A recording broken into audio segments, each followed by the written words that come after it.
Hello दोस्तों, मैं Aryan school of business advisor and founder online business workshop.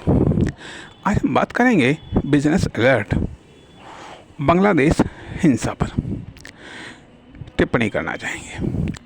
जैसा कि खबरों में ये बात आ रही है कि बांग्लादेश में हिंसा जारी है, आगजनी, तोड़फोड़,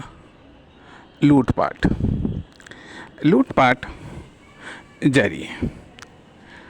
समुदाय विशेष के द्वारा समुदाय विशेष पर ये अटैक किया जा रहा, अर्थात यह समाचारों में आ रहा है कि हिंदुओं को लूटा जा रहा है, उनके मंदिरों में तोड़फाड़ की जा रही है, उनकी दुकानों को लूटा जा रहा है, उनके बिजनेस को, उनके कारोबार को नुकसान पहुंचाया जा रहा है। ठीक है। अब पहली बात तो आती है कि इस प्रकार की घटनाओं की निंदा करनी चाहिए, ठीक एक बात। दूसरी बात आती है कि यदि हम इसके आधार पर यदि हम देखें पूरी दुनिया के देशों को, यदि हम डिवाइड करें तो कुछ देश ऐसे होते हैं, जैसे कि पिछले कुछ सालों में ये घटनाएं घटित हुई। मान लिया, सोचने वाली बात है कि जब बांग्लादेश में वहाँ का पीएम सुरक्षित नहीं है, पीएम को देश छोड़ करके भागना पड़ता है, तो फिर वहाँ पर जो अल्पसंख्यक हैं उनकी तो बात ही छोड़िएगा। खैर, एक चीज़ आती है, तो अब सवाल इस बात का उठता है कि यदि आप ऐसे देश में आप बिजनेस कर रहे हैं, यदि आप ऐसे देश में बिजनेस कर रहे हैं जहां पर आपको ये मालूम है, नंबर एक पर तो आप अल्पसंख्यक हैं, नंबर दो पर यदि आपको मालूम है कि ऐसा हो सकता है कि समुदाय विशेष आपको नुकसान पहुंचा सकता है, आपके बिजनेस को नुकसान पहुंचा सकता है, आपकी दुकान, आपकी फैक्ट्री को नुकसान पहुंचा सकता है, तो स्वाभाविक बात है कि ऐसी जगहों पर आप हमेशा अलर्ट मोड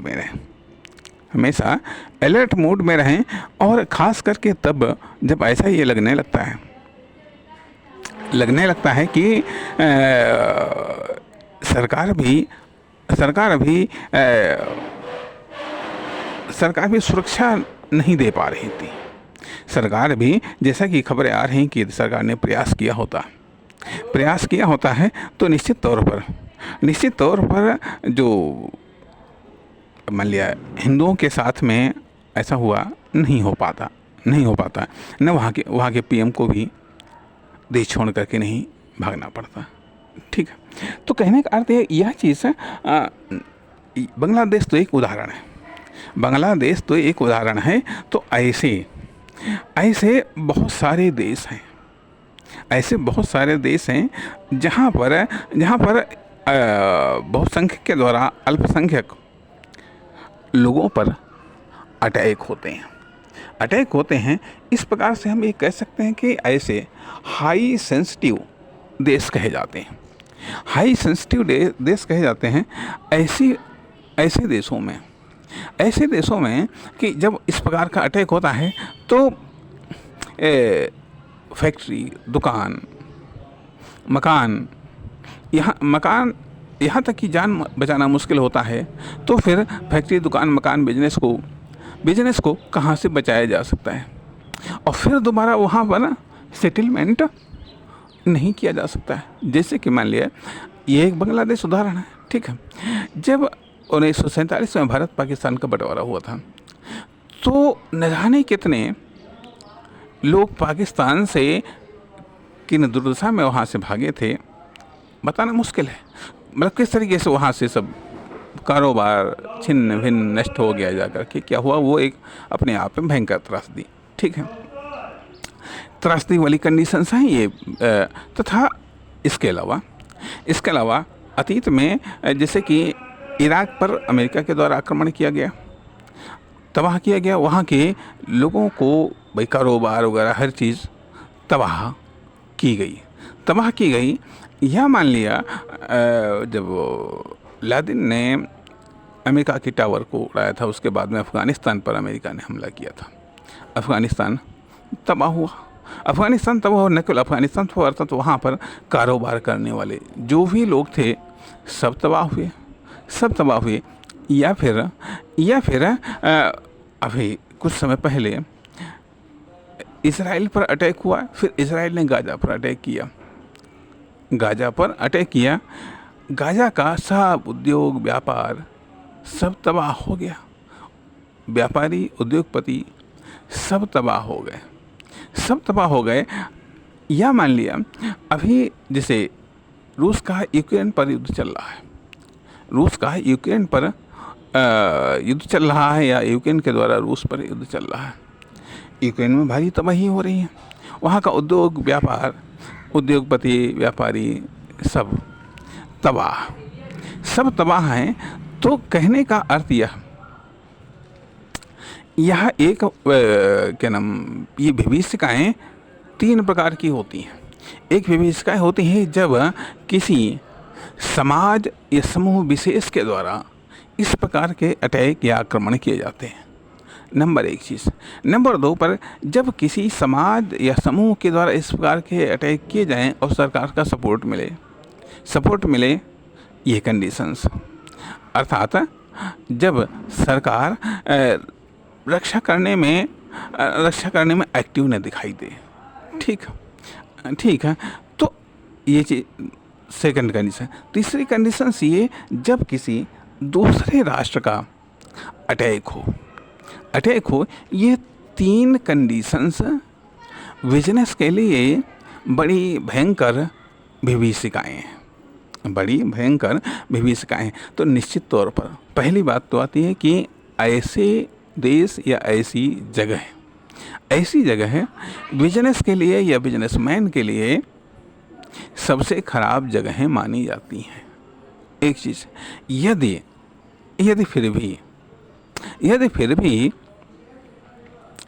फिर भी ऐसी जगहों पर आप बिजनेस कर रहे हैं, कोई भी आपकी फर्म, दुकान, कंपनी कुछ भी है, तो अलर्ट रहिए, सावधान रहिए। क्या क्या सावधानी हो सकती हैं, अर्थात यदि ऐसी जगहों पर आप बिजनेस कर रहे हैं तो सिर्फ केवल ऐसे एक देश में ही बिजनेस आपके नहीं होने चाहिए।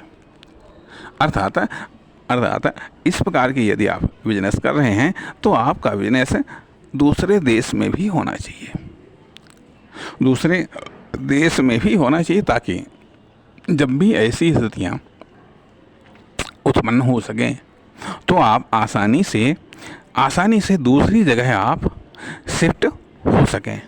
साथ ही साथ ऐसा भी है कि यदि मान लिया ऐसी कंडीशंस आती हैं, तो यहाँ पर लोन लेकर के किया गया बिजनेस, साथ में प्लस बीमा, ये 2 पॉलिसी बेहतर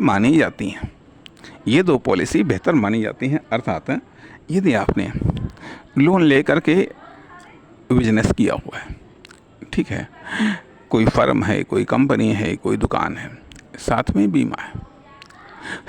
बीमा है, और यदि ऐसी कोई कंडीशंस आती हैं, तो पहली बात तो आती है यहाँ कि सरकार की रिस्पॉन्सिबिलिटी बनती है कि ऐसे बिजनेस को या ऐसे बिजनेसमैनों को बचाए। यदि वो नहीं बचाती हैं तो पहली बात तो आती है कि जब वो बिजनेस ही नष्ट हो गया, वो फर्म, दुकान, कंपनी लुट गई, बर्बाद हो गई या जला डाली गई। अब ऐसी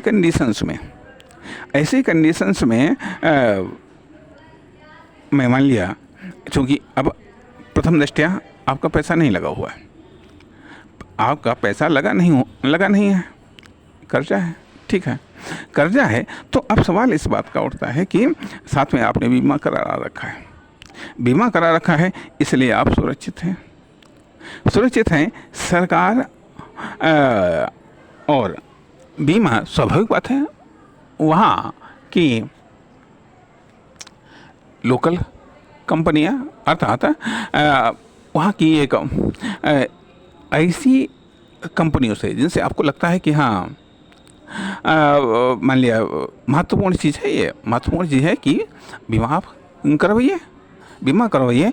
यदि इस प्रकार की घटनाओं में नष्ट होता है, यदि आप सुरक्षित रहते हैं तो सारा का सारा कवर बीमा करेगा, सारा का सारा कवर बीमा करेगा। और यदि किसी कारण से आप जान बचा करके भागते हैं तो चूँकि दूसरे देशों में आपका कारोबार चल रहा है, इसलिए वहाँ पर आप शिफ्ट हो जाएंगे। कहने का अर्थ यह बनता है कि यदि इस प्रकार के सेंसिटिव एरियाज हैं, अर्थात सबसे खराब इलाके माने जाते हैं, तो जब सबसे खराब इलाके या देश ऐसे हैं तो केवल ऐसी जगहों पर आप पूरी तौर से निर्भर हो करके बिजनेस कभी मत कीजिएगा, क्योंकि इस बात के लिए तैयार रहिएगा कभी भी इस प्रकार की घटना या दुर्घटना हो सकती है। कभी भी कोई सामूहिक या सामाजिक आक्रमण हो सकता है, कभी भी आक्रमण में सरकार की सपोर्ट हो सकती है, अर्थात कभी भी तख्ता पलट हो सकता है या कभी भी बाहरी आक्रमण हो सकते हैं।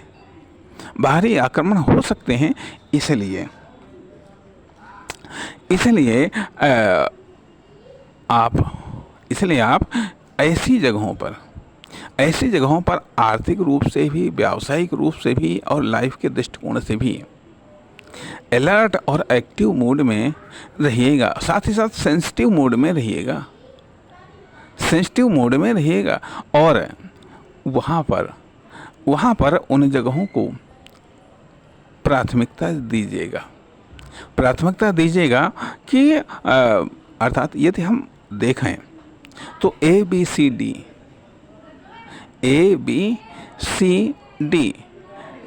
दृष्टिकोण से सारे देशों को या स्थानों को बांटना चाहिए। किसी देश में भी स्थानों को ABCD के रूप में बांटना चाहिए और किसी देशों को भी ABCD कैटेगरी में बांटना चाहिए, जिनमें हाई या हैवी रिस्की देश या स्थान वह होते हैं या किसी समय विशेष में बन जाते हैं, जहाँ पर समुदाय विशेष के द्वारा समुदाय विशेष पर आक्रमण होने की संभावनाएं होती हैं। लूटपाट, आगजनी, हत्या, इस प्रकार की संभावनाएं होती हैं, एक चीज़। दूसरी चीज़ आती है कि जहाँ पर इस प्रकार की सरकारों में परिवर्तन होने की संभावनाएं आती हैं, जो कि इस प्रकार के अराजक तत्वों को सपोर्ट करती हैं। तीसरी चीज़ आती है कि जहाँ पर इस प्रकार की गवर्नमेंट की पॉलिसी कभी बन जाती है कि दूसरे देशों को उस पर सैनिक कार्यवाही करनी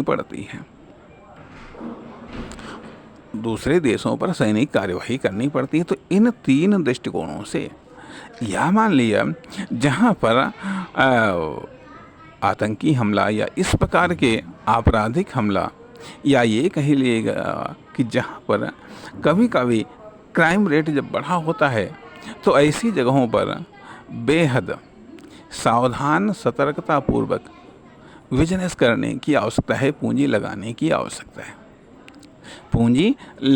आवश्यकता है। इसलिए यहाँ पर और भी कई, बल्कि बेहतर तो ये होगा कि ऐसी जगहों पर टेक्नोलॉजी का इस्तेमाल किया जाए, फ्रंट पर कम से कम रहा जाए, रिस्क को पूरी तौर से कैलकुलेट करना चाहिए, डिफाइंड करना चाहिए, सेंसिटिव होना चाहिए। अन्यथा यह संभव है, ऐसी जगहों पर हम अपने बिजनेस से भी हाथ धो सकते हैं, हम अपने इन्वेस्टमेंट से भी हाथ धो सकते हैं, यहाँ तक कि हम अपने स्वास्थ्य और जीवन से भी हाथ धो सकते हैं। इसलिए ऐसी जगहों के मामले में विशेष अलर्ट रहना चाहिए एक उद्योगपति को, एक बिजनेसमैन को, एक एंटरप्रेन्योर को